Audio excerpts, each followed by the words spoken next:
check the stream. By the way, one of our shorts from the last episode is actually our highest rated reel. Or our highest viewed reel, I mean. Oh. So was it like over like 10,000, 20,000 it was something like that? I think it was like close to 3,000. For a short? Yeah, for a short or a reel, whatever they're called. Oh well, yeah, I just say short, yeah, but yeah, it was the topic was it's basically some along lines of like Triple H, the same guy from NXT isn't booking the show nowadays or something like that, and got a lot of traction on YouTube mainly and also TikTok, so that's pretty dope. But anyways, we are starting, people. We're live in living color here on YouTube as well as Discord, and this is the 8th annual year-end awards. This is the last show of the year, well, for the experience, that is, and we are here to discuss what we liked about wrestling this year. And we've been very open and honest about how we feel about professional wrestling this year. It hasn't been great, but there have been some bright spots, and that's what we're here to talk about. In the past, I would have included the worst of or least favorite. It's not fun talking about the bad, because then in turn that just makes me mad, and I want to be happy. I want Justin to be happy. I know Justin wants to be happy, don't you, Justin? Yeah. Yeah, he wants to be happy. I know everybody wants us to be happy, so we're going to talk about the good of wrestling, or in our opinion, what the good of wrestling was. I have a lot of categories here. I did revise some of the names, but yeah, it's a lot, and this is basically just going to be the whole show, unless something else does come up that is a. I got one small little tidbit thing on the side, but it all circles back for what we're doing here, and it won't take long. Probably take like maybe 10 minutes. Sounds like a plan. All right. So, are you ready, Justin? Yep. All right. So, the year-end awards. I'm going to start from the bottom. I'm going to treat this like the Oscars. The Oscars always ends with Best Picture. In this case, Match of the Year. That's why you gotta start off early, and you don't want the audience that's here. You don't want them to leave. You want them to sit around and find out what are picks for favorite match of the year. So yeah. I will surprise you though. One of my picks is an AEW wrestler. So, okay. I'm gonna start from the bottom. Feud of the Year. So, Justin, who from the entire year of 2025 for wrestling has had the best feud of the year, the most consistent feud of the year, the feud that's just made sense? Maybe not one that's been the best, but has just been more consistent. Well, this is a WWE feud. Now, you could have went with, a feud of the Kabuki Warriors versus Rhea and Io. That's possibly up there for one of the best, or not even say one of the best, but one of the more known women's feuds of the year. And I could have went with something with like Jon Moxley and Heyman Adam Page. And AEW has had a weaker year, obviously, with everything that they're doing. But there was some good stuff that they did do over there, and I thought that feud was fine for what it was. But to me, my feud of the year is, and you know what? And I was gonna add a third person in this one too, but it's CM Punk and Seth Rollins. That's the feud of the year to me. Could have added Roman Reigns in there for the WrestleMania match, but consistently it was Punk and Rollins. It culminated with the cash-in of Seth cashing in on Punk, and him faking the injury. Then it got stopped short because Rollins really did get injured this time around. So that is my feud of the year: Seth Rollins, CM Punk. You took the words right out of my mouth. That was my feud of the year. This has been going on since Punk came back. It really did kick off at the beginning of the year with their match on the first Raw of Netflix, and then of course the Rumble, and then Elimination Chamber, and the WrestleMania match, the Triple Threat, which the match itself was good. It was actually a very good match. It just very much a thrown together match, which culminated with Paul Heyman turning on Roman after 5 good years of service, and then turning on his best friend CM Punk and aligning himself with Seth. And the vision has been very hit or miss, more so miss. But going back to Seth and Punk, they've really kept this feud going, and it's been one of the highlights of the shows because it works, and these guys tend to have pretty good matches with each other. And then of course the cash in, and then obviously Seth got hurt, so we weren't able to really see this go through the way it did. More than likely when Seth does come back, but yeah, so far, well, not even so far, it's the end of the year, but that is my choice, or that's our choice for the Feud of the Year for Pro Wrestling 2025. All right. The next category is going to be Technical Wrestler of the Year. So, who, in your opinion, or in our opinion, or anyone else that's in the chat, whether it's YouTube or Discord, put your choices or opinions, is pound for pound the best technical mat wrestler who doesn't necessarily do anything that's fancy in the ring, just goes in there and just ties you up, stretches you out, makes you tap. Who is that wrestler? Justin, I'm going to let you go first. You go first this time. I thought I did. No, I know. Remember I went first, and yeah. Okay, I did. So my pick, it's pretty easy. It's Gunther. Gunther, to me, is I've said it about him all year. I mean, I've said about him recently, especially with the Cena stuff. He's a safe bet because he's going to go in there and give you a good match. He's not going to do anything stupid or reckless. He's not going to do things he knows he can't do. He's just going to go in there and just wrestle. And his style of wrestling isn't always going to be considered pretty or sexy, so to speak. It gets the job done and it works because Gunther is always going to have the best match on the card, regardless. And that's why he's my choice. Matter of fact, he's another winner on this list, which I obviously won't mention until we get there. But Gunther, out of everyone I've seen this year, still continues to be the most technically sound wrestler on the card. So he is my choice. Gunther's a good one, and this was a harder one for me. I didn't really want to go with Gunther just because it was too easy, I guess. I guess the way I was looking at it too as well was like, who is like literally like the most technical wrestler of the year. Like, hold for holds and, things of that nature. Gunther, he is very technical, but like, I think to me, and this is going to shock everyone here, you got Charlie Dempsey. You got Charlie Dempsey as the best technical wrestler of the year.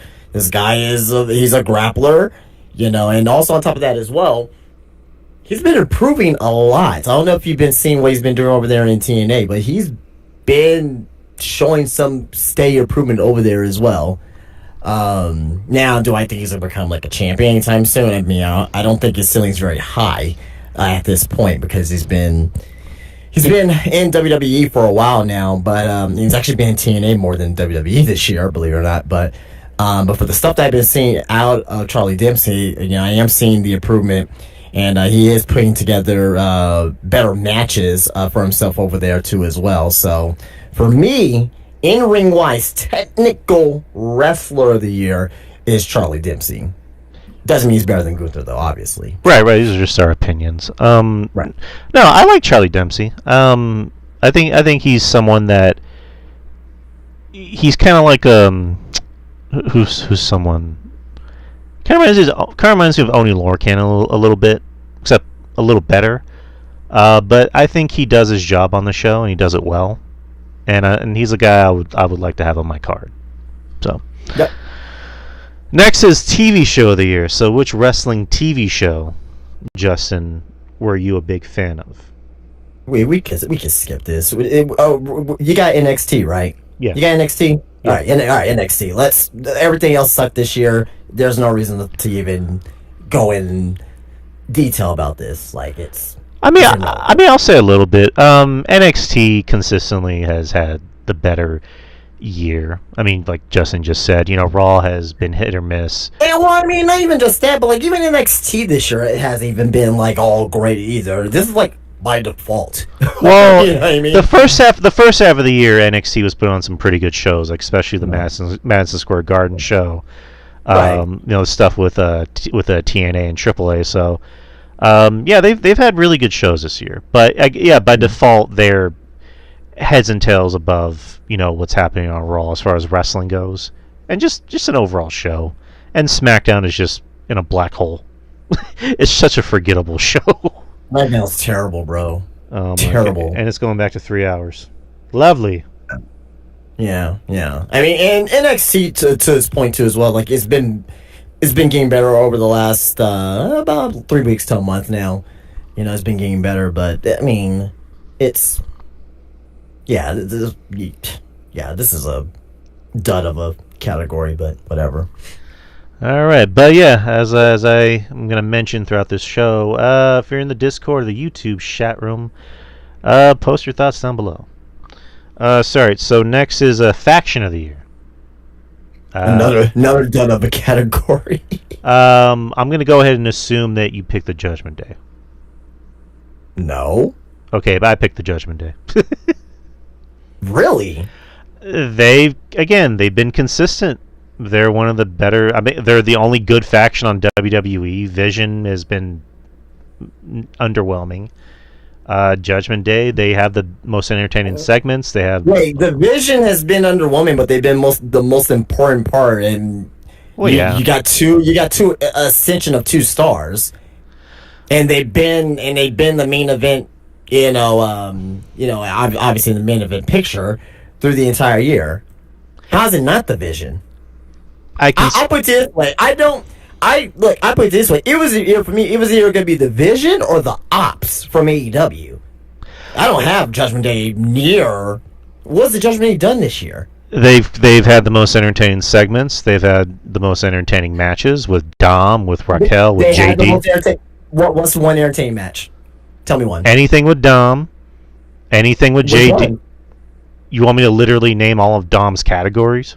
No, I'm just saying name a match. I mean, his match at WrestleMania where he won the Intercontinental title. Any match on the AAA pay-per-views. JD's match with Sheamus from a few months ago. Raquel's match just recently with Stephanie. That was a pretty good match. Okay. So, yeah, again, just my personal taste. The Vision, yeah, they are important to the show because they are the focal point of Raw. I'm more entertained by what Judgment Day is doing. Just me. So, well, I got the Vision. Yeah. I think the ascension of Braun Breaker and Bronson Reed was very important. Seth Rollins, obviously, before he got injured, was the number one piece of it. Was it stale and dull at times? Yes, but everything in 2025 was to a certain extent, including the Judgment Day, including the Ops, including anything else over there in AEW, the fucking conglomeration. That's, you know what I mean? But but I think the most consistent and obviously as well the most important faction in 2025 and the best faction in 2025 is the Vision. All right, fair enough. Best announced team. It's my turn to go first. Vic Joseph and Booker T from NXT. Mm-hmm. I mean, they're just great. They got great chemistry. Booker's fucking hilarious. Vic is getting better. He's very good in NXT. I don't know if he'll be as good on Raw or SmackDown, but in that element of that setting, that intimate setting, I think Vic Joseph is fantastic at what he does. And Booker T is he's all Booker has to do is oh my good, anything he says is fucking hilarious and is very entertaining, and like in Booker's like the way he says certain words where he's like, it's going down tonight. But it's like I'm always laughing when Booker's on there, and and they seem to get along genuinely with each other too. So Vic Joseph and Booker T. That's my best announced team. You read my mind. Vic Joseph and Booker T. That was my announced team. I love them together. Booker is just funny. He's just entertaining as all hell. Vic Joseph, I think Vic Joseph works better on NXT because I think he went to the main roster at one point. It just didn't work. Vic works better in NXT. He has very much that kind of dry radio voice delivery. And like him and Booker just get along. Like two people just naturally get along. That if you try to put them with someone else, it wouldn't work. I remember I almost said Corey Joseph. That was a basketball player. Yeah. Corey Graves worked better with Tom. What's his name? He's on TNA now. Oh, Tom Phillips. Yeah, they worked. I thought they were amazing together. And this might be an unpopular opinion. I thought Jim Ross and Paul Heyman were better together than Jim Ross and Jerry Lawler. Because they were the complete opposites of each other, and that's why they always worked well together. Whereas, the voice of Monday Night Raw, for our childhood was Jim Ross and Jerry Lawler, but then you have Paul Heyman come in, with his loud New York, attitude, and just like piss off Jim Ross, and you could tell Jim Ross was getting pissed off. I'm like, this works. I like these two together. Going back to Vic and Book work, which is why they are our announcers of the year.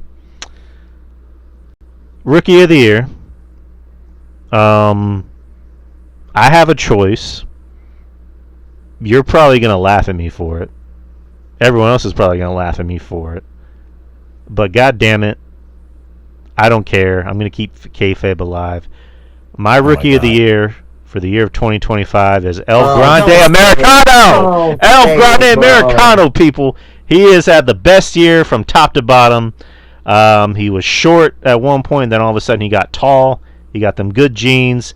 He's gotten over, not just with the WWE crowd, but with the AAA crowd, as he should. What's up with Threllex? I see you in the YouTube chat room.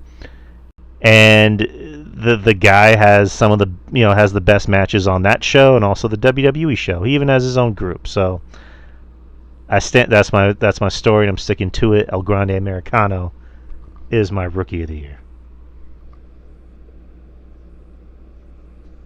This is that was a dreadful pick. I'm sorry, man. That is an awful pick. I'm sorry, but it's your pick. So I'm gonna go with an actual rookie. I'm gonna go with Kendall Gray. I think that especially over the last couple months. I thought she started last year. No, I don't think so. Could have sworn she started last year. Did she? Yeah, I think she got. Well, I don't know, but I could have sworn she got. Or you know what? I don't know. Whatever. It's your pick. I'm not gonna judge, but. I mean, you already judged my pick. I'm not gonna judge it. I mean, if it's wrong, I'm wrong. Then I'll just. I guess I'll pick nobody then. Well, also let's look at wrestling this way: is that you could get signed at a certain point in time the previous year, and your breakout year or rookie year, so to speak, can be like your actual rookie year. You know what I mean? No, I don't think. But I mean, even at that too. I mean, I think she's been in developmental for like a couple years. Okay. Yeah, all right. She's a rookie then. Good. Well, right, because to be honest, I didn't even hear about her up until like a few months ago. She was like on Level Up and stuff too, I think. Well, no, that's where I heard of her from, and then obviously on Evolve. But yeah, this has been a big year for her. Well, anyway, whatever. I was gonna go with Kendall Gray. There you go. No, I like Kendall Gray. I like your pick. We were raving about Kendall Gray, after the NXT show. I think she's great. She she has a future. You know, she I mean, for all we know, she could be technical wrestler of the year next year. So or for the experience year end awards, but that's a good pick. Comeback of the year. So to define this, namely, like, who's someone that either they came back from a pretty serious injury, or they came out of retirement to have one big match or what have you. Like, who, in your opinion, has had the best comeback for pro wrestling in 2025? It's not even close. It's AJ Lee. It's AJ Lee. I mean, do you disagree? I don't disagree. I wasn't thinking about AJ, which I should, but I'm still gonna stick with my pick. But go ahead. Yeah, no, it's AJ. I mean, she's been out wrestling for a decade. As she came back, and granted, I mean, she only wrestled 2 matches so far, but to just think about this, like, if you were to like stop doing a certain thing that you did at a high level before you stopped doing it. So, like, let's say cooking, right? Let's say you're like a high level chef, and you stopped cooking for 10 years straight. You didn't make chicken. You made nothing, right? You made nothing in 10 years. You come back and you cook for the first time in 10 years, and you still cook pretty good. Not as good as you used to, but you still cook pretty good. I mean, that's what high equivalent to AJ Lee, her coming back. I mean, once she gets a little bit more reps, hopefully she'll get back better in the ring. But yeah, that's my comeback of the year. Now I feel kind of stupid about my choice. I mean, it's your choice. You know what? I'm going to do something. I'm not going to change mine. What I'm going to do is I'm not going to change mine. Is it Ilya? Because that's the only other one I was really thinking of. Ilya Dragunov? I'm going to do a tie, if that's okay. Is it Ilya? No. I'm going to do a tie with, fuck it. I'm going to do a 3-way tie. Oh my God. Jesus Christ. My original choice was Samoa Joe, who was out for... He left last year to go film the new season of Twisted Metal. But he wasn't injured, though. No, he got hurt on set. He twisted his ankle, and he had to work through the pain. Oh my God. Okay. And then he came back, and now he's the AEW World Champion, which is good because I love Joe. So I'm gonna go 3-way tie: Samoa Joe, AJ Lee, and Ilya Dragunov. Because Ilya came back after being gone for almost 2 years, and consistently has come back and had the best matches on the show. So those are my picks, my 3-way tie for comeback of the year. All right, now we're getting into the trenches. Best entrance theme. So who, Justin, in your opinion, has the best entrance it's your theme? turn. Oh, it's my turn. My favorite entrance theme is Obafemi. I just like that. I just like that theme. It fits him. I also like the little walk that he does, where he just goes with the beat of the song, and it sounds like something for someone who's supposed to be known as the ruler, the conqueror of NXT, and pretty soon WWE. So, yep, that is my favorite theme, and I hope. And fucking, if Def Rebel even thinks about touching that song, I will kill them. I will kill them. We don't know if Def Rebels make it to 2026. So yeah, good. Anyways, hopefully they. I mean, I don't want to see people get fired, but but I want WWE to look into better options for sure. So yeah, but who's your favorite?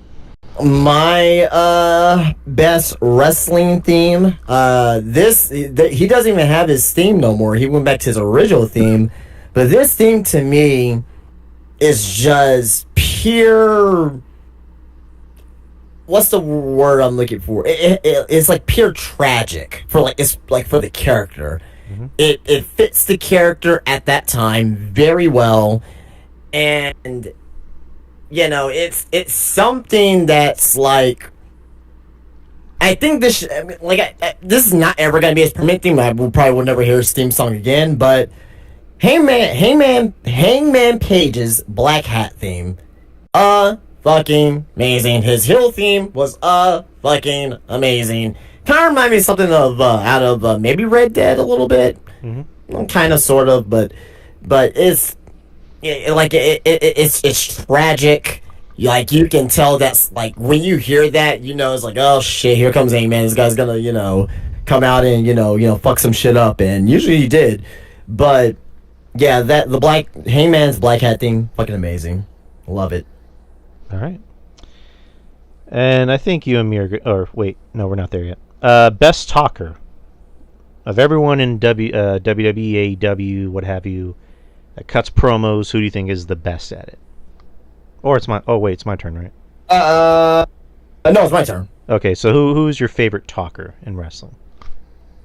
From this past year, this guy, he had the mic in his hand more than actually wrestle matches, and he had a great year promo wise, for the most part, despite of what he was given storyline wise. It's John Cena. All right. I'm going with John Cena. You're right. He, the Cena retirement tour, if you want to get our thoughts on it, it's from last week, so go look up that episode. But the retirement tour, we weren't that crazy about it, but Cena really showcased his promos this year, and Cena's always been a good talker, but this year really allowed him to really work the mic, so to speak. So, and it's funny because that's my choice too. John Cena has been the best talker all this year.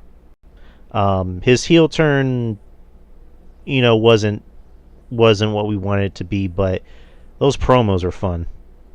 Those are funny.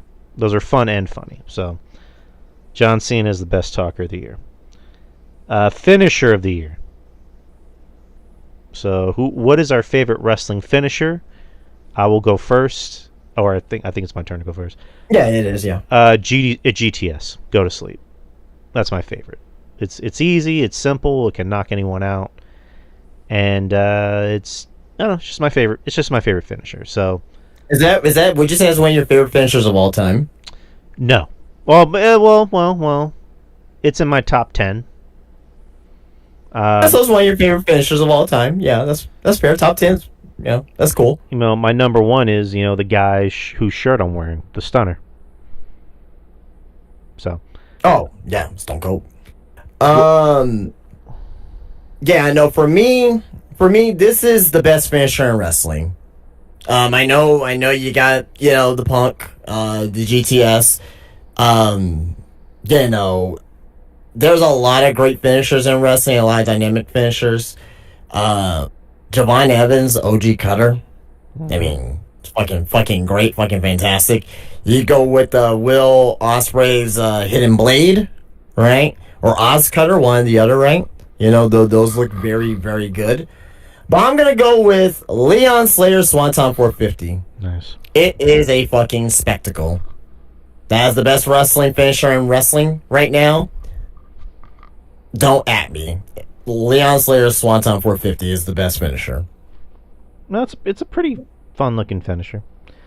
All right, pay-per-view of the year. I think you and me have been saying for months what the pay-per-view of the year is. Really?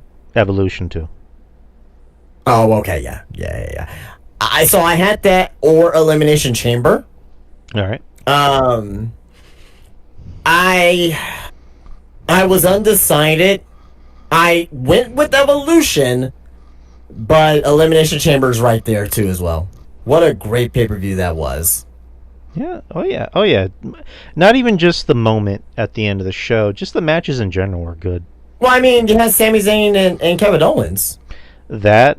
The women's. I remember the women's Elimination Chamber being really, really fun.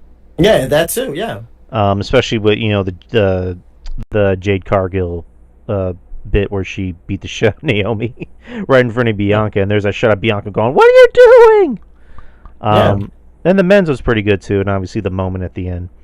Yeah, but Evolution 2 was just really, really good. Much better than the first. and it just, the main event delivered, especially the moment at the end with Naomi, cashing in her Money in the Bank. So it made the show that much better. Yeah, it was fantastic. Shocking moment of the year. I think we already have that down. I think. Am I first or are you first? Uh oh yeah, no, I'm first. I'm sorry, my bad. Obviously, okay, yeah, it's John Cena heel turn. Yeah, we know that. One of the best moments ever in wrestling. Period. Best moment. But I'm gonna go with another shocking moment too as well. This is not my pick because I'm going with John Cena. But and you're gonna disagree for obvious reasons. But um, shocking when I was like, oh my god, holy fucking shit, what the fuck am I watching? Right when fucking Hangman was stabbing Moxley with a fork at fucking All In, and fucking Moxley just started gushing blood out of his fucking head. That's a shocking moment, to say the fucking least. I don't want to. I don't want us to. Well, a lot of people may want to forget about that, but you can't forget about it because that was a shocking moment. Rather if you agree with it or not, you don't have to agree with it. The calendar was a shocking moment, and yes, that was a shocking moment. So I have to make sure I have to shout that out as well. And there was other shocking moments as well, but those are the two that stuck with me. But for sure, it's John Cena's heel turn. Yeah, I mean, going back, that was the best part of, other than the promos, that was the best part of the Cena heel turn because it was the heel turn. It was shocking, and then the aftermath, yeah. But the moment was huge because we weren't even thinking about John Cena. We were thinking, could it be Punk to go after Cody? The setup was weird because it was The Rock, gingerly stroking Cody's face and saying he wants a soul. And then, Cody tells Rock, go fuck yourself. Which, looking back at that moment, do you think that was forced? Him saying, go fuck yourself? Why do you think it's forced? It just felt forced because, he was already having that moment of, my soul belongs to these people, belongs to this ring, so you will not have my soul. But then, it almost just came out of nowhere where he's just serious. Hey, Rock, go fuck yourself! All right, you just blew out my speakers. Thanks, Drew. Appreciate it. Thanks. Sorry about that. I don't know, it just felt forced. It was a good moment because it's someone said fuck on WWE, television, or not television, but a pay-per-view. But I don't know. If you were in that situation, how would you respond? You probably won't say, "Hey, go fuck yourself," but would you respond in something that was something similar to that? If someone were to ask you for your soul and you emphatically say no. You know what I think he should have. Yeah, go ahead. You know what I think he should have done? Instead of just pausing and going, "Hey, Rock," he should have just been my soul belongs to these people and to this ring. So, your answer, go fuck yourself. It should have been that kind of delivery, more of that matter of fact delivery, instead of just being I need to say something, more edgy. Oh yeah, go fuck yourself, Rock. I don't think I saw it that way. Maybe I'm wrong. Maybe the chat sees it your way, but I don't. I mean that's pro wrestling. You gotta build the moment up. You gotta build the anticipation. But yeah, I kind of see it from your standpoint, sort of. So again, let me clarify. I like the moment. The moment was great. It's just, I'm a movie buff, so I look at this as a movie where I'm like, that line delivery could have been handled better. But, no, that's just me. So where are we at? Oh, yeah. The 2026 is my year award. So who do you think is capable of having a pretty big 2026? It's your turn. Go first. My choice is going to be someone that already had a pretty big moment on the, or if anyone saw any spoilers for the last episode of SmackDown, which I won't spoil, is Carmella Hayes. I Who the think. fuck is gonna be watching SmackDown on Friday anyway? But okay. But yeah, point taken. But I listen. I like Carmelo Hayes. He's someone that I've been wanting to do better on the main roster. And it kind of looks like he's kind of going that way. Will he be a world champion? No, but you never know. That's why there's money Yeah, in the I think bank. I don't think it's a matter of fact like that. I think there's more of a possibility. But I mean, I'm leaning towards no, but I don't think it's like a matter of fact no, because they're gonna need to start getting some new stars in the next few years, and you know, so we'll see. No, I agree. But love Carmelo Hayes. Love that he's featured heavily. Just sucks that it's on SmackDown. But then again, it looks like SmackDown's kind of building up that roster pretty soon because there's talk of Trick Williams showing up on SmackDown, possibly even an Obafemi. So look, SmackDown looks like it's going to be worth watching. So that is my 2026 is my year award recipient, Carmelo Hayes. It's a good pick. I thought you were gonna go with a low hanging fruit with like a Braun Breaker or someone like that, but I mean, he's already has. uh, yeah. Well, I think 2026 is gonna be even bigger year. I mean, I expect him to be world Well, champion. well, You for know, for someone like Braun, he's always treated, I guess, better. Like he's always being put in big spots on the show.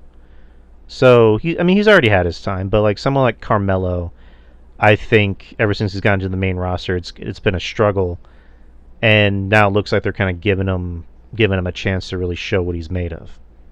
yeah. Well, we'll see. We'll see with that. But I'm not gonna go with Braun Breaker. Because like I said, that's low hanging fruit. I'm gonna go with someone else. From the well, we don't know if he's gonna be in the vision yet or not. I'm assuming he will. Go Austin Theory. This is a make or break year for Austin Theory. Mm-hmm. If Austin Theory has a good 2026, then the future is bright for him. If he does not have a good 2026, I think that's the last big chance that we see of Austin Theory to be put in a position like this.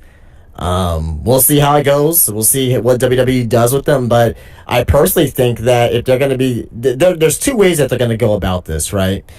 Maybe three ways. Either Austin Theory joins the Vision, right, and Seth Rollins, sees that, oh, you took my spot in the Vision, and they have a feud, right? Maybe at WrestleMania, something like that. Maybe we'll see. Or Austin Theory joins the Vision, and tries to stop the Vision within, kind of being like a decoy or whatever. That Seth Rollins played there, and he destroys the division within. Or this might, to me, the most realistic one. I think Braun Breaker's gonna win the World Championship, and eventually, I think that's gonna be a feud down the line of a breakup of the division, Seth Rollins versus Austin Theory, and that's how you get Austin Theory in the main event picture. That could I work. think I think that's something that they can do long term. Maybe, this is like, maybe a year down the line from today, right? But I could definitely see something like that too as well. Maybe, hey, who knows? Maybe that's Saudi WrestleMania. I don't know. Maybe, I don't know. Maybe it's Austin Theory versus Braun Breaker for the World Championship at Saudi WrestleMania 2027. We'll see. But God. No, Austin Theory. He's a guy that he has a good look. He can work. He can talk.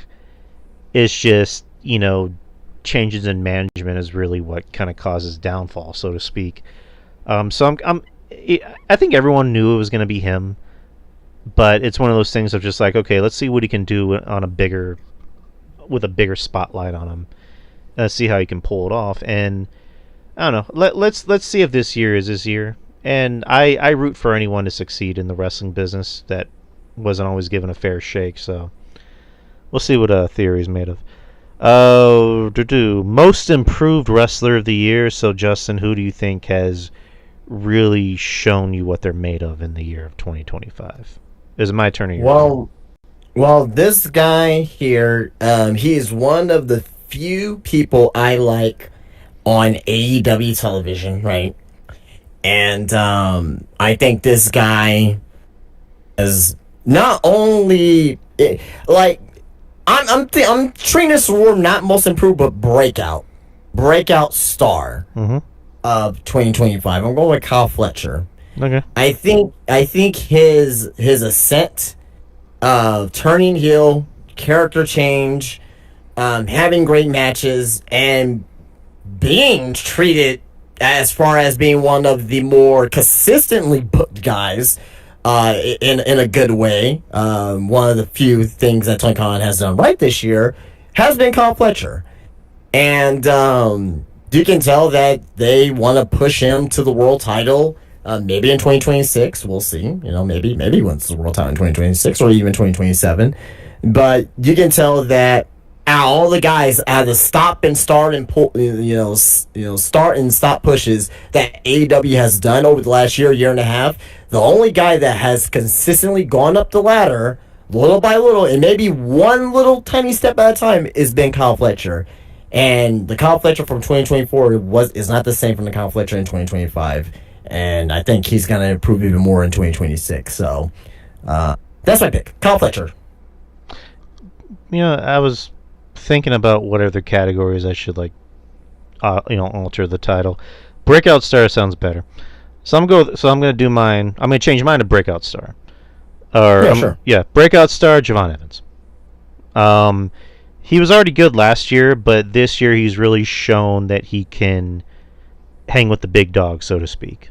They really want to put the gas behind this dude, and he's been on not just NXT but WWE Raw, SmackDown, AAA, and Impact. He was on an Impact pay-per-view, and him and Leon had one of the best matches of the year. And this guy's only going to get better, especially when you have him work with other top tier talent on the WWE roster, like an AJ or a Punk, or a Seth. And the sky's the limit for him. So this has truly been his breakout year. On an honorary mention, I don't know if we're doing those. I said Raquel Rodriguez because she was always good in NXT. Then when she got to the main roster, she kind of hit a lull, and then there was the problem with her health.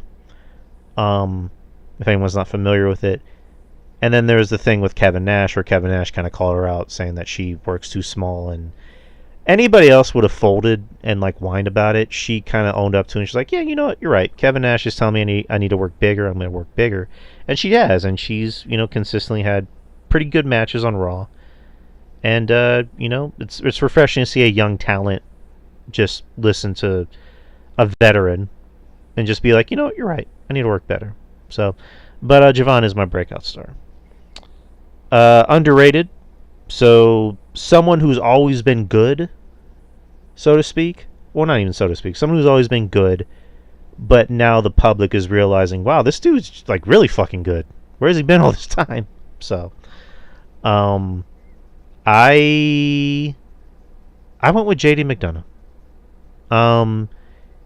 He had that pretty scary, bit earlier this year where his neck almost snapped pretty much. Was out for a bit and then came back, and it was almost like a brand new wrestler. And every match he's been in, he's always had a fire in him, and just wants to go out there and just prove that he's the best in the ring. And it's fun to watch. And also, he was the last person to get pinned by John Cena on Raw, or just the last person to get pinned by John Cena in general. So that's a pretty big career milestone for him. So JD McDonough is my most underrated. Very good pick, because I really like JD McDonough. But the way I treat this is a wrestler. Your definition is a little bit different from mine. It could be a very good wrestler that the public is just not even talking about much at this time. I went with Konosuke Takeshita. All right, he's good. I think Takeshita, maybe a year or two ago, was getting talked about more, and now he's not really getting talked about. But he's still having really damn good matches. I don't really see a bad Takeshita match. And on top of that, too, as well, he is the IWGP World Champion. So, so you got Wrestle Kingdom coming up in a couple weeks, and he's gonna be going up against Yosuji and I'm assuming they're finally gonna let a young guy win the IWGP Championship, a homegrown New Japan talent. So hopefully Yo Tsuji does come out as champion. But that should be a damn good match. And I don't think a lot of people have been talking about Takeshita because he's been over there in New Japan doing this thing over there, and he's been part of Don Callis' family, having good matches in AEW, but they haven't really been paying focus him in a big way in AEW. So eventually it's gonna be him versus Okada at some point too. So that should be pretty good. But that's my underrated wrestler of the year, Konosuke Takeshita. Nice. All right, so we got some new categories here. Heel wrestler of the year. So who, Justin, is your choice of the most dastardly, mean-spirited, evil person in the wrestling world? So for me, a lot of people in this category, they're gonna go, "Oh, Dom Mysterio, Dom Mysterio, Dom Mysterio." Dom this year was not as great of a heel. He had a better year this year, but he wasn't as good of a heel. You want to know why? Because he's getting cheered. He's getting positive reactions, right? Mm-hmm. The more positive reactions that you're getting, he's gonna be babyface. Mm-hmm. He's gonna be babyface next year. It's inevitable, right? Mm-hmm. So not to say you didn't have a good year. He had a great year, Dom Mysterio. But for me, in particular, I am going with someone who had a heel turn this year, and yeah, they did get positive reactions at times, but man, their hero character is so good, and they're still doing some good work right now. Even from this past Monday, I am going with the man Becky Lynch. Right. At first, her heel turn was a little, got a little bit of time to get used to, but man, she really, really got into the role with that feud with Lyra Valkyria, and she's been doing some good work. Even the stuff with AJ Lee, great work as well. Going to WrestlePalooza,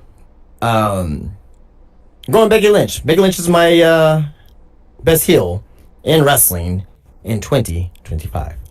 That's a good choice. I've been entertained by Becky's social media. How she's just like crashing out on social media. Well, and that too as well. That's also helped. She's been amazing. I went with Gunther.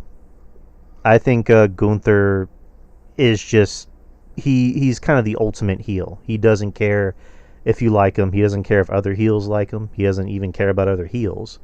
He only cares about himself. He represents European excellence. I don't think I've ever heard him get cheered. Maybe in NXT, but back in NXT they cheer everything. How long Gunther's been around this year? He's been around for like less than 6 months this year for the most part. Yeah, they do like to preserve him a lot. Because he got hurt. I know in the Punk match I had heard he was going to take time off for like dental surgery or something like that, or some kind of surgery.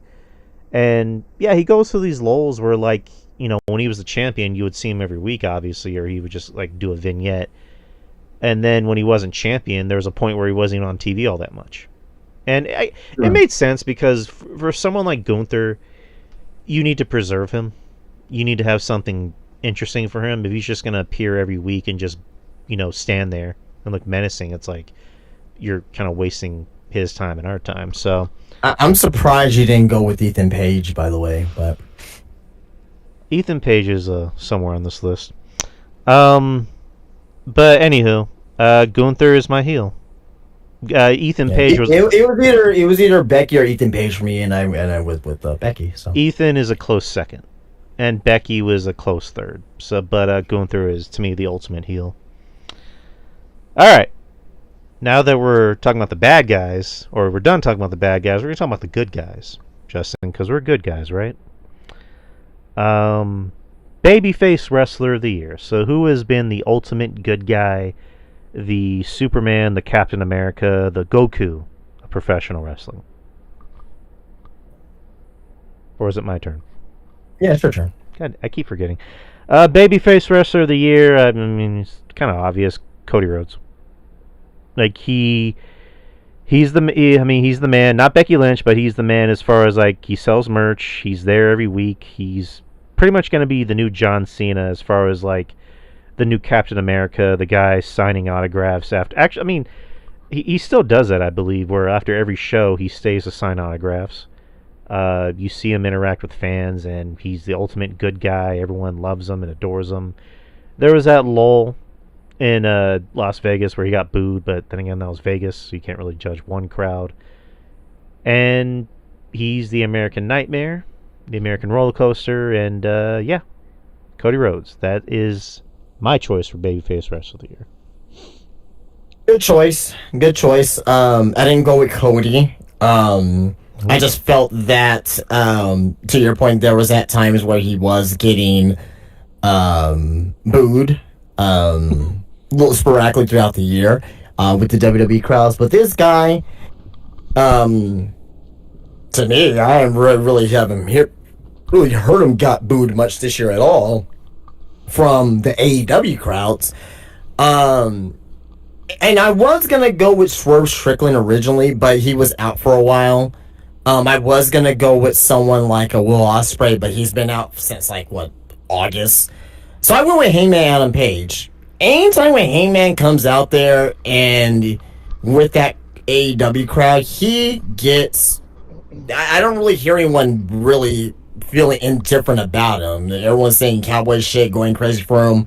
They're going crazy for him at All In. They went crazy for him with this match against Ospreay for the finals for the Owen Cup or Owen Hart Invitational. He just gets positive reactions now, regardless to what happened with this booking and what Tony Khan's done. That's completely different. But despite that, he is still getting very positive reactions. He sells merch with the AEW fans as well. And yeah, he's just beloved. So yeah, I'm going with the Heyman Page as my white meat pure babyface of the year. Cowboy shit. All right, tag team of the year. So this is kind of tricky, but Justin, who do you think, or what tag team do you think has had consistently the best year? So there's two teams I have here, but I'm gonna go with and I'm still debating in my head right now. I may switch it here in the last second in my head, but I'm gonna go with Brodito. Okay. I mean, the WWE, you can't. There's nobody in WWE you can actually pick and actually say like, yeah, that's the best tag team in wrestling in 2025. There's nobody. Like, there's literally nobody over there that you can honestly pick. So I'm gonna go with Brodito. I didn't go with a WWE tag team. I went with a TNA tag team, and that's the Hardys. The Hardys. That's the second team. That's the second team. Consistently from the beginning of the year to now, they have had the best year. The matches have been good. I wouldn't say they've been amazing or blew my mind, but they've been pretty good and entertaining. Jeff can still go. Matt is Matt. That's a nice way to put it. But yeah, consistently they've had the best year. They had that return early in the year on NXT where they wrestled. Was it QCC? I believe so, yeah. And it was a big reaction. Like for someone like me who grew up on the Hardys, like it was fucking awesome seeing them back in WWE. And then, showing up in other NXT shows and, the match with the Dudleys, which again wasn't a great match, so to speak, but it had a big moment to it because it was the last time you got to see these guys wrestle together. So, and also not for nothing, the Hardys won the PWI Tag Team of the Year award. So, or they were the number one rated tag team on the PWI tag team list. So, but good. I was gonna pick the Hardys. The reason why I went with Brodito because I think they had the better quality matches, right? They've been a tag team for a shorter time. But if you're going with longevity for the year, the Hardys is the correct decision as well. So either or. But I mean, right. Honestly, I don't see how. Like, and that's just a complete malpractice of tag teams in WWE right now. Agreed. I mean, I mean, who the fuck are you gonna pick? I mean, you're gonna pick like Charlotte and fucking Alexa Bliss. Like, oh, you gonna pick Dark State? You know what I mean? Like, even like Fraxium, we know that Fraxium is legitimately the best tag team in the world, but they weren't treated like it in 2025. You know what I mean? So I can't pick them. You know what I mean?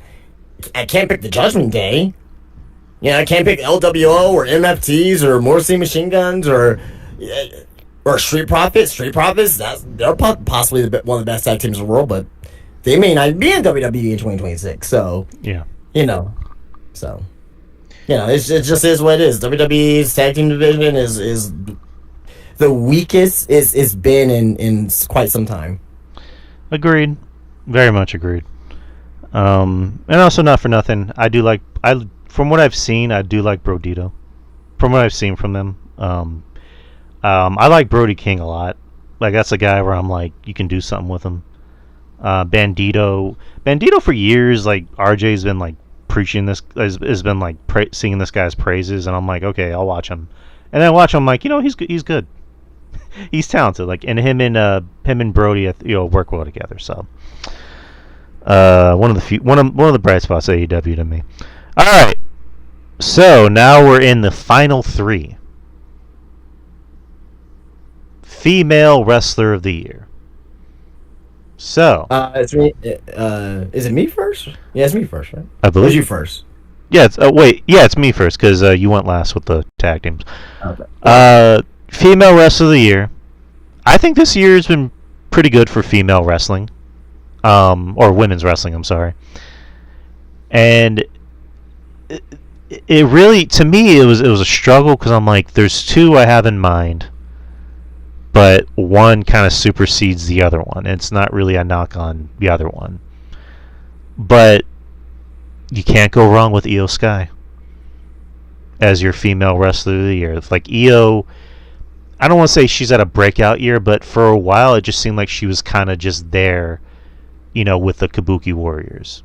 And She's had a breakout year as far as popularity.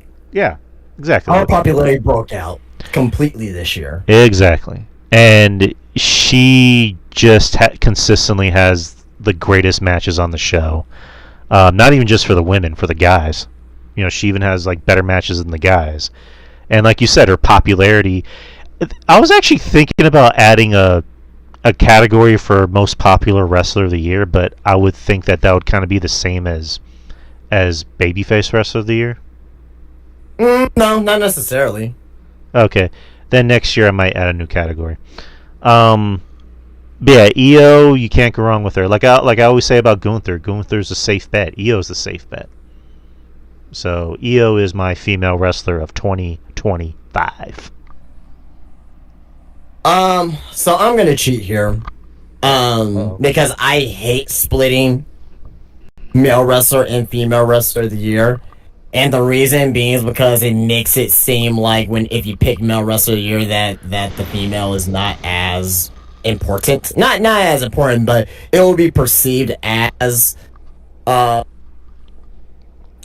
male wrestler being better than the female. So I'm just gonna do straight wrestler of the year. And I'll tell you my runner-up. My runner-up is Seth Rollins. Mm-hmm. I think Seth Rollins, before the injury, had a great 2025.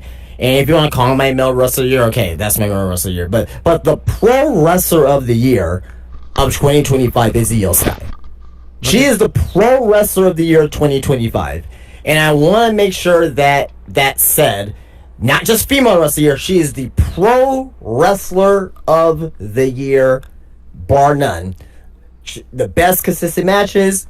She's been on TV consistently, obviously, right? Her popularity, as we talked about as well. She's stepped up, and she's a very important focal point for what WWE is doing. And the matches with Rhea, the triple threats, the tag team matches, just everything that she's been doing in 2025. Like when I first heard of Io Shirai in like, in like 2015, 2016, and fucking Dave Meltzer's like, yeah, she's the wrestler of the year. And I was like, really, a woman can be really wrestler of the year. It's like 2015, 2016. Then once I start seeing her stuff over there in Stardom, I was like, oh, okay, oh yeah, she's different. She's not just your regular wrestler, right? Then now I started singing her praises, and people were like, what are you talking about this Japanese wrestler for? You know what I mean? Is she really that good? No, she's really that fucking good. And when she came to NXT, people really saw her like, okay, yeah, she's really that fucking good. I'll say this, Io for me as of right now is one of my top 3 women's wrestlers of all time. But I'll say that she may be my favorite women's wrestler ever.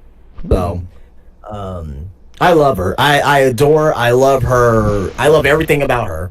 Her in ring, her demeanor, her charisma. She has charisma for days. Yeah, but yeah, Pro Wrestler of the Year for me, 2025, Io Sky. And if you want to say Male Wrestler of the Year, Seth Rollins. So there you go. All right, so I guess since we're doing things differently, or I'm still going to stick to Male Wrestler of the Year, but Male Wrestler of the Year, Ethan Page. To me, I think Ethan Page, maybe I'm just being biased. He had a really good year last year. I think that he's had an even better year this year on NXT. He's pretty much Mr. NXT. He's the most interesting guy on the show. The guy can talk. The guy, a lot of people try to compare him to The Miz, and I can see why, but I buy him more as a wrestler than The Miz. And it's not. No, he's better in the ring for sure. Better in ring, better on the mic. Has consistently the better matches. He had a pretty good match over the weekend on the AAA show. I hate the fact that he's still doing the fucking iguana shit, but whatever. And that's kind of. Remember Mr. Iguana? Remember when people were saying like, "Oh, put this guy in the main roster," and I was over here like, "No, you don't want him in the main roster." No. Like. It was like whenever there's a new character, like once Danhausen, right? Danhausen's gonna get signed by WWE. I would like to think that he is, right? I don't want to see Danhausen on the main roster. NXT, AAA, fine, not the main roster though, right? Like, oh, Jesus Christ! But I digress. Go ahead. No, it was cute for like the first week, and then after that's like, no, this is why this is niche. But no, Ethan, I guess that's kind of a testament to his abilities, is that you give him stupid shit and he can make it work somehow. Not a lot of people can do that. So, he, again, just my Male Wrestler of the Year. Love him. Love anything he does. Kind of worried about what's going to happen when he gets to the main roster, but hopefully they see what we've all been seeing. Hopefully they've been seeing what Sean has been seeing. He needs to be put in some type of group. Yeah, agreed. I was kind of hoping the Vision, like he would be the masked man, but they went with Austin Theory, so cool. All right, now we're at the Piece de la Resistance. Match of the year, wrestling match of the year, best wrestling match of the year, favorite wrestling match of the year, what have you. Justin, in your opinion, in your heart of hearts. Oh, you're first. Oh, okay. Well, am I? Because yeah. Okay. My favorite wrestling match of the year, and I was torn. There was one PLE match, and then there was a match on NXT that I fucking loved. But I'm like, I don't know. It feels weird giving a television match of the year. But it's going to be a close second, that match in particular. But this match, and I think this might be everyone's favorite match of the year. Io Sky, Rhea Ripley, and Bianca Belair, WrestleMania 41. Hands down, the best match of the year. The best match of WrestleMania, that's for sure, from this year. And these three, like we always talk about, like there's been this new thing coming out about wrestling soulmates. I think these three are each other's wrestling soulmates, because Rhea has the thing going on with Io, and they always have great matches together. Io has had good matches with Bianca. Bianca hasn't really wrestled that much against Rhea, which is it's kind of interesting how they're kind of keeping those two apart somewhat. But this match worked because the buildup of it wasn't all that great. I remember that. But once that bell rang, all three of these women just went out there and just created magic. They created gold. They created a gold platinum record. A #1 box office hit. And the match was just good from beginning, middle, end. And I had to rewatch this match again to maybe better understand it, and then think, did I really love it as much as I thought I did? And then I was like, no, I love it even more now. So this is my favorite wrestling match of 2025. I don't want to discredit also Io versus Rhea at Evolution. Mm-hmm. I think that's the best one-on-one women's match of the year for sure. The triple threat, that is my runner-up for this year. But I mean, you got tons of matches. But what was your NXT match, by the way? It was Ethan Page versus Mustafa Ali. Yeah, that was really good. That was really fucking. Good. I mean, this isn't an award, but it's the best TV match of the year. Yeah. It's up there. It's up there for sure. And I have a list of runner-ups, but we're not going to do that right now. But yeah, for sure. But also to mention as well, I really I'll say this too as well. And you didn't see this match, but Io Sky versus Mayu Iotami and Marigold. I think it was Grand Destiny. Phenomenal fucking match. I really like, as far as pure in ring. That Io and Mayu had. I think this was in October when they had this match. I think as far as in ring, like pure in ring, is the best women's match of the year. Like just pure in ring. But they didn't, I wasn't really fully invested into it. Like I knew the backstory between the two, but I wasn't really fully invested into it as it was Io and Rhea.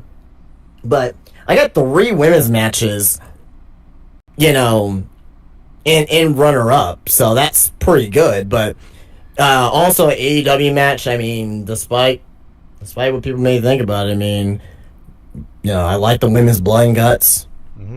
I like Hangman versus Mox at All In. That blood fest, I loved it.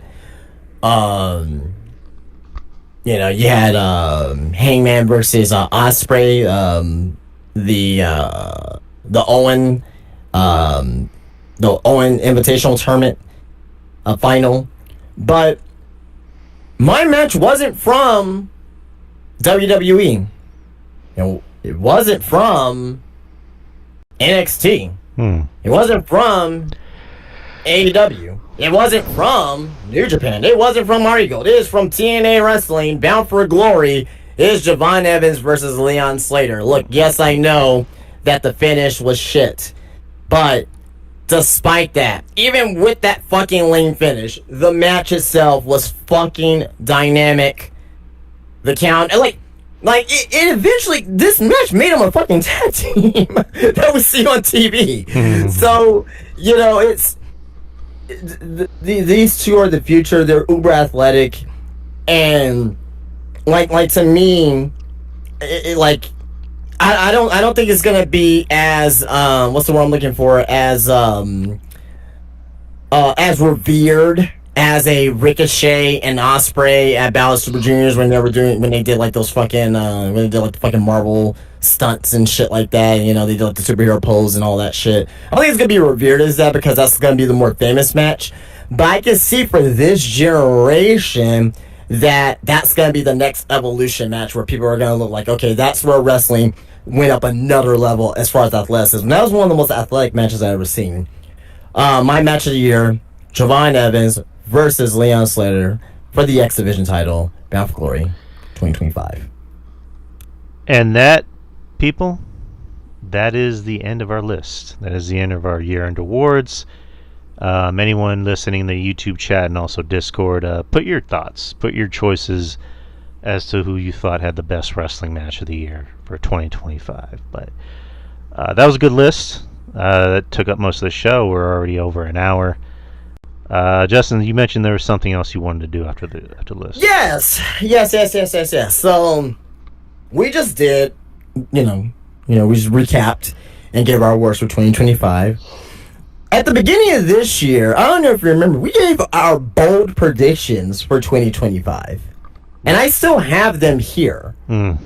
Would you like to go over them and hear what our predictions were at the time, and we can kind of discuss on if some of these came true, if some of these may come true in 2026, and if we're wrong on some of these. So yes, sir. All right, let's go for it. Okay. We'll start with your first prediction. Do you remember any of your predictions by any chance? No, I don't. No, okay. All right. Yeah, I barely remember mine when I pulled this up. So, your first bold. Remember, these were bold predictions. Your first bold prediction was NXT over 1 million viewers on any week. Did they get over 1 million viewers? No. I don't think they did. No, I don't think they got over 1 million. Yeah. Okay. Well. I mean, to be fair, does anybody besides SmackDown or Raw get 1 million viewers? Not really, but that's true. But that's why it's a bold prediction. So, yeah.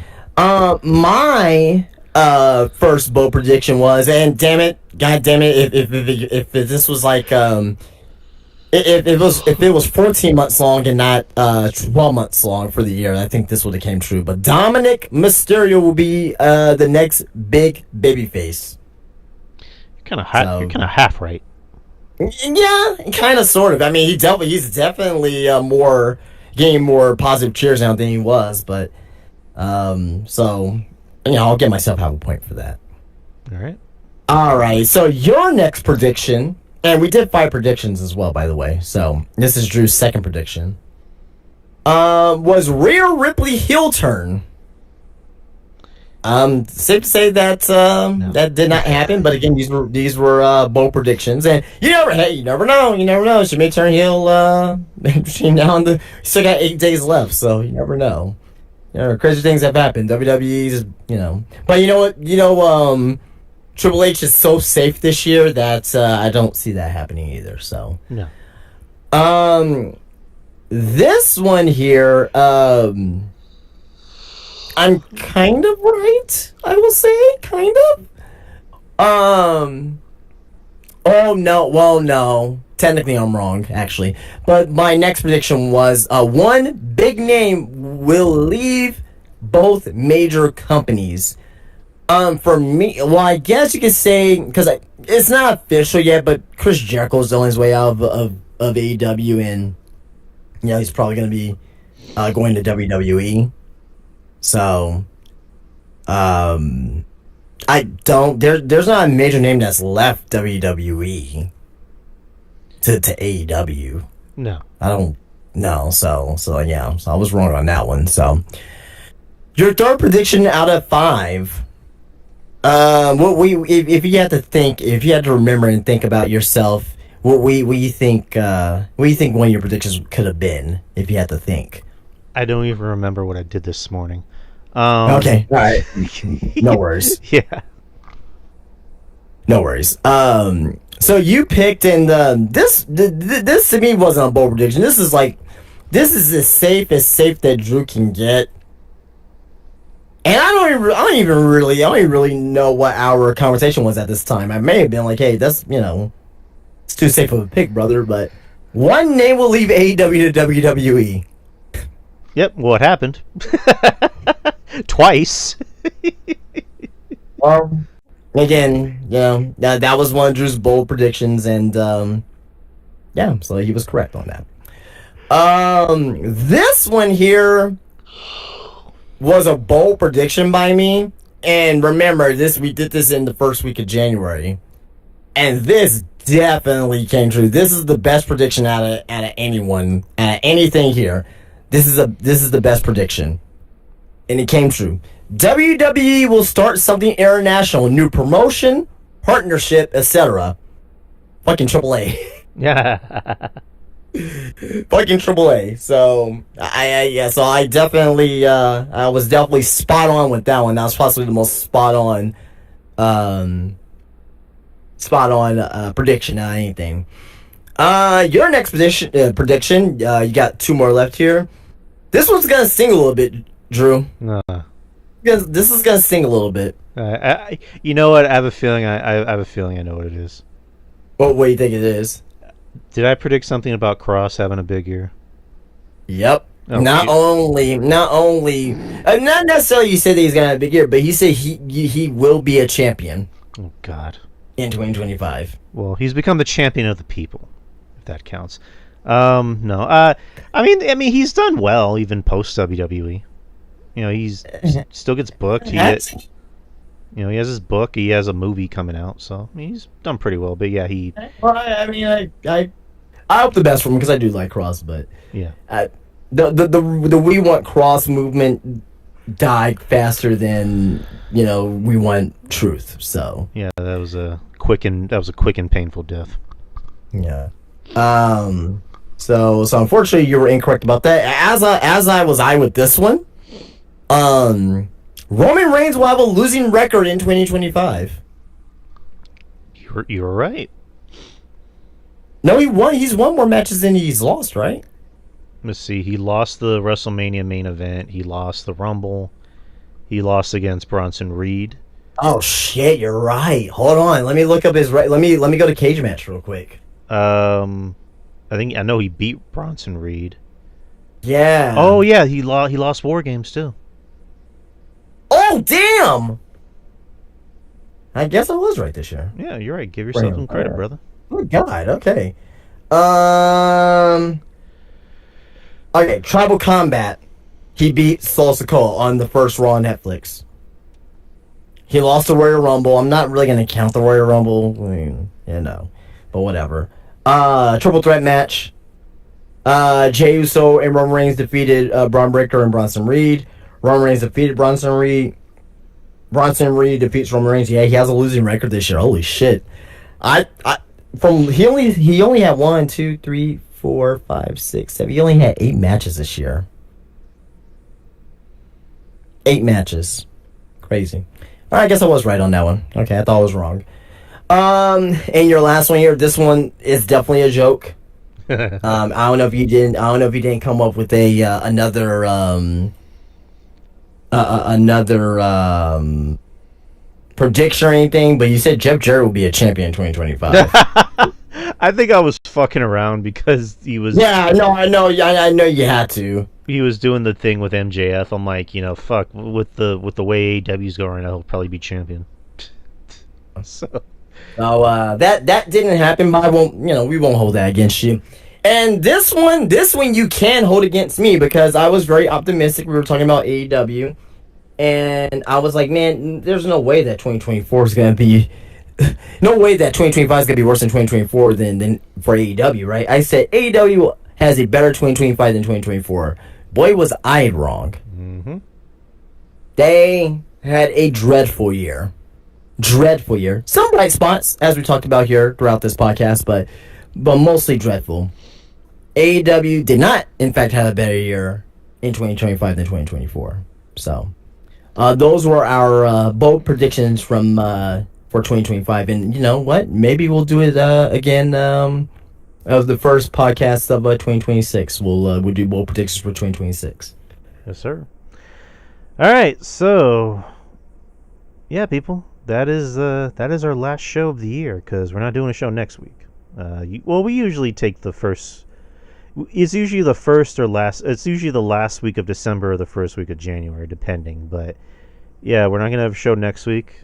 Hopefully there'll be some other shows on the channel. But as far as the experience goes, this is the last show of the year, and it's been a very fun year for the show.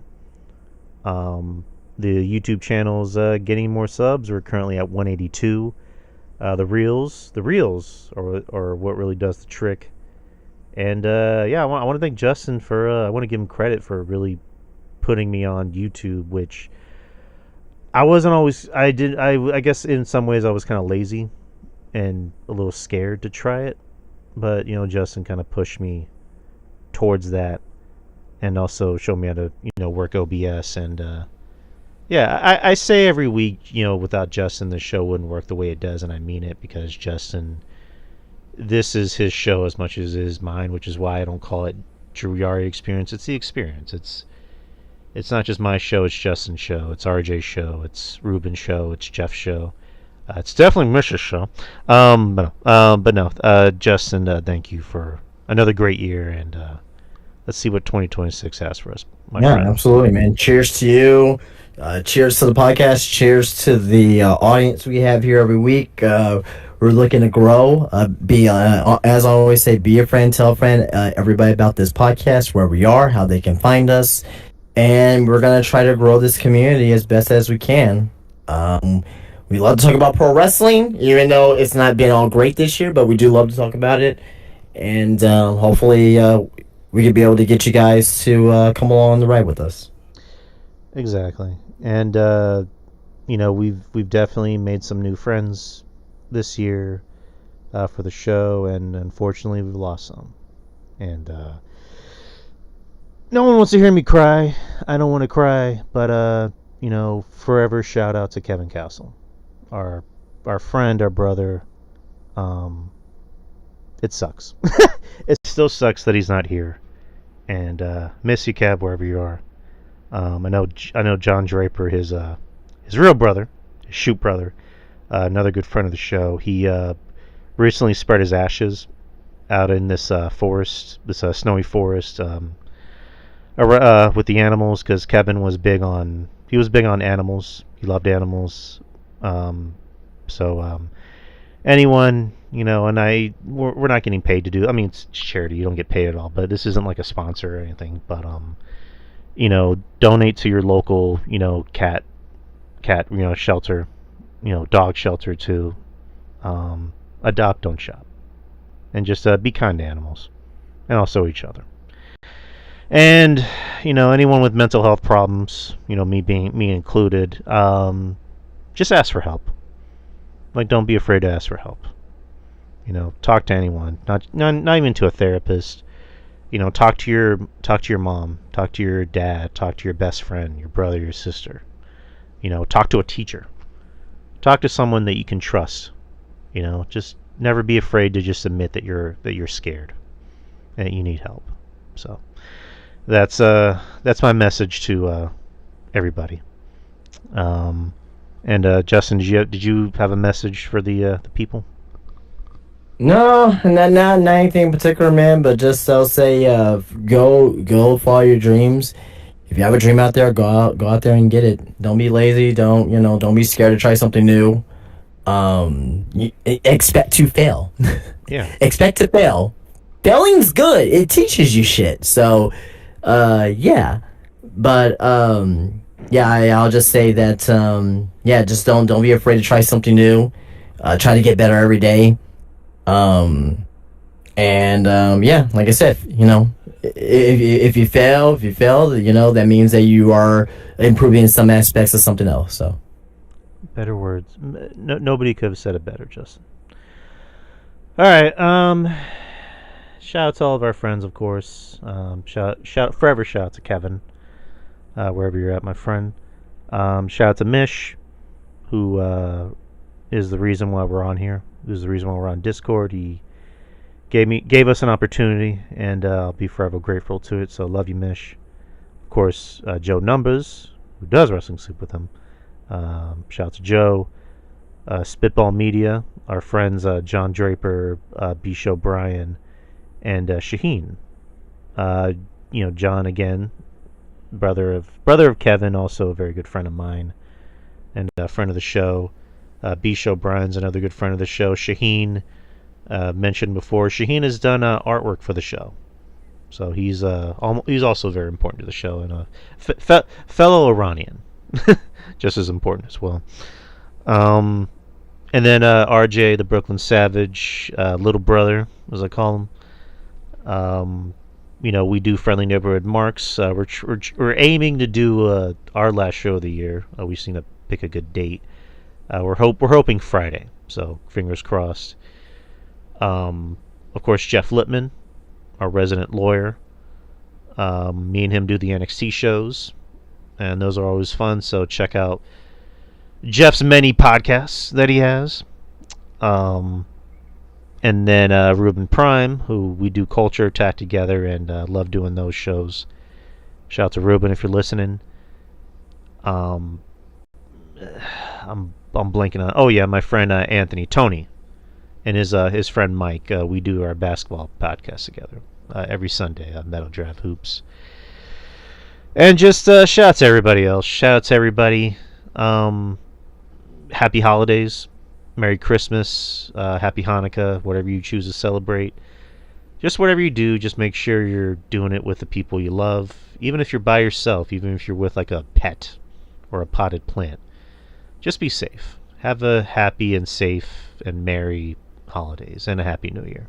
Because we will be seeing y'all in 2 weeks for the first show of the new year. So, but Justin, go ahead and close out the show in style. Yeah, what Drew said. I mean, I can't really follow up with that, but yeah, everyone's, stay safe and, enjoy your families and all that. Like for me in particular, I have air that I can enjoy, so there's that. But, so yeah.